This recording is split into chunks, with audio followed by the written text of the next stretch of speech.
Serangan udara Israel ditangkal Suriah, banyak rudal berguguran.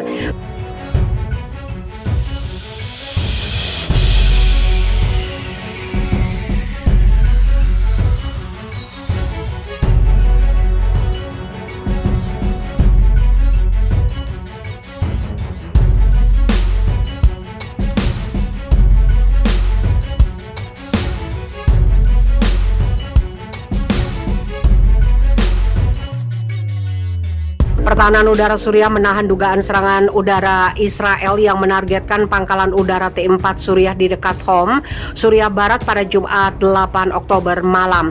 Peristiwa tersebut dikabarkan oleh situs berita Lebanon Al-Mayadin. Menurut laporan Lebanon, sebagian besar rudal Israel ditembak jatuh oleh pertahanan udara Suriah. Militer Suriah mengkonfirmasi serangan itu, menambahkan bahwa 6 tentara Suriah terluka oleh serangan udara dan kerusakan telah terjadi pada peralatan militer. Sebelumnya pada hari Jumat, pesawat tidak dikenal menargetkan situs militer milik milisi Iran di Al-Bukamal dan Deir ez-Zor, Suriah.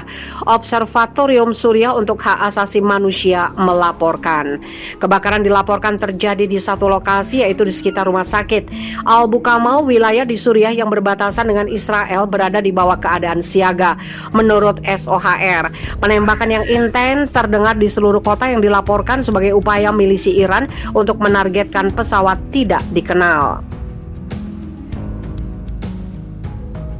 Pada bulan Agustus, 4 pejuang pro-Iran yang bersekutu dengan rezim Assad tewas karena dugaan serangan udara Israel menargetkan situs militer Suriah di pegunungan Kalamoun dekat ibu kota Damaskus. IDF diduga menyerang pangkalan udara T4 pada 2019, menargetkan gudang di pangkalan militer Korps Pengawal Revolusi Iran dan menewaskan 5 tentara Suriah dalam prosesnya.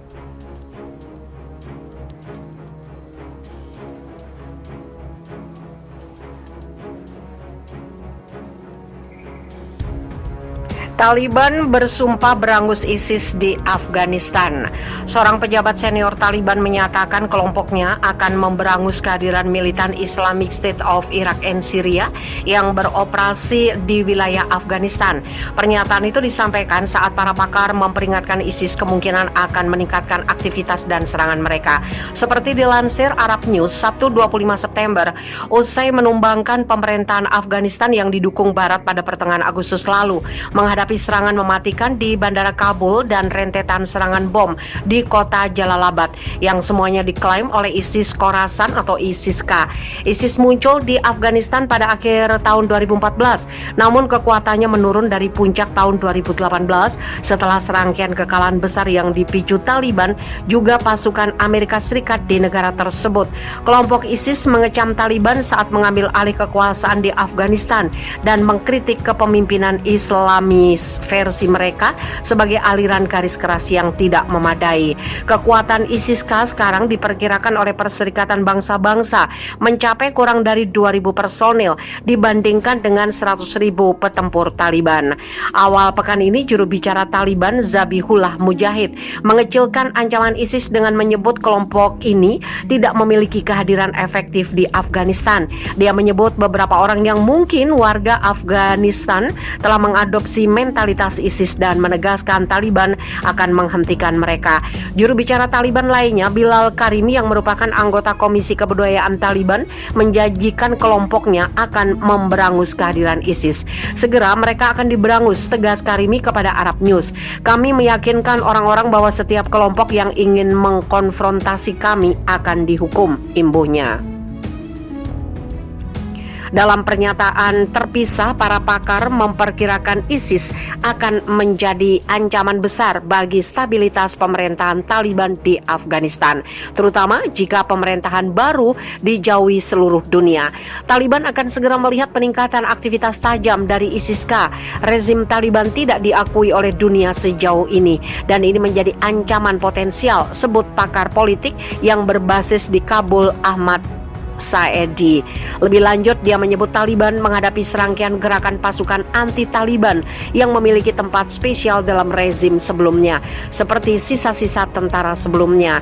Dengan situasi ini, kemungkinan Taliban tidak akan dapat melanjutkan kepemimpinan mereka selama lebih dari setahun. Kelompok anti-Taliban lainnya termasuk Front Perlawanan Nasional Afghanistan yang didukung sejumlah anggota pemerintahan sebelumnya, sebut Saedi, mungkin bergabung dengan ISIS. Tantangan gabungan semacam itu akan mengarah pada keruntuhan dini pemerintahan Taliban.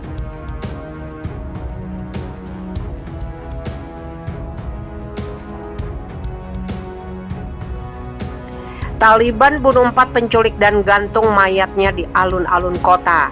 Otoritas Taliban di kota Herat, Afghanistan Barat membunuh 4 orang yang diduga penculik dan menggantung mayat mereka di depan umum, kata seorang pejabat pemerintah setempat pada Sabtu. Sher Ahmad Amar, wakil gubernur Herat, mengatakan orang-orang itu telah menculik seorang pengusaha lokal dan putranya dan bermaksud membawa mereka keluar kota. Ketika mereka terlihat oleh patroli yang mendirikan pos pemeriksaan di sekitar kota, baku tembak terjadi di mana keempatnya tewas, sementara 1 tentara Taliban terluka. Jenazah mereka dibawa ke alun-alun dan digantung di kota sebagai pelajaran bagi para penculik lainnya. Katanya dilaporkan Reuters 26 September. 2 korban penculikan dibebaskan tanpa cedera. Warga Herat Muhammad Nazir mengatakan dia sedang berbelanja makanan di dekat alun-alun Mostofiat kota. Ketika dia mendengar pengumuman melalui pengeras suara yang meminta perhatian orang-orang, ketika saya melangkah maju, saya melihat mereka membawa mayat di truk pickup. Kemudian mereka menggantungkannya di derek. Seorang saksi mengatakan kepada CNN bahwa kerumunan orang berkumpul untuk melihat mayat itu. Seorang mahasiswa dan aktivis di kota itu mengatakan kepada CNN bahwa orang-orang itu ditembak selama operasi penyelamatan dan kemudian digantung untuk pelajaran. Rekaman mayat berlumuran darah yang berayun di derek dibagikan secara luas di media sosial. Sebuah catatan disematkan di dada pria itu yang dituliskan, "Ini adalah hukuman untuk penculikan." Tidak ada mayat lain yang terlihat, tetapi unggahan media sosial mengatakan yang lain digantung di bagian kota lain. Menurut kantor berita resmi Bahtar, 8 penculik juga ditangkap dalam insiden terpisah di Provinsi Barat Daya Afghanistan, Uruzgan. Dalam sebuah wawancara dengan Associated Press yang diterbitkan minggu ini, tokoh senior Taliban Mullah Nuruddin Turabi mengatakan kelompok itu akan mengembalikan hukuman seperti amputasi dan eksekusi untuk mencegah penjahat. Terlepas dari ancaman internasional, Taliban mengatakan mereka akan terus menjatuhkan hukuman cepat dan berat pada pelanggar hukum untuk menghentikan kejahatan seperti perampokan, pembunuhan, dan penculikan yang telah meluas di Afghanistan. Amerika Serikat yang mengecam komentar Turabi tentang hukuman Taliban mengatakan setiap pengakuan potensial terhadap pemerintahan yang dipimpin Taliban di Kabul yang menggantikan pemerintah dukungan Barat yang runtuh bulan lalu akan bergantung pada jaminan Taliban terhadap perlindungan hak asasi manusia.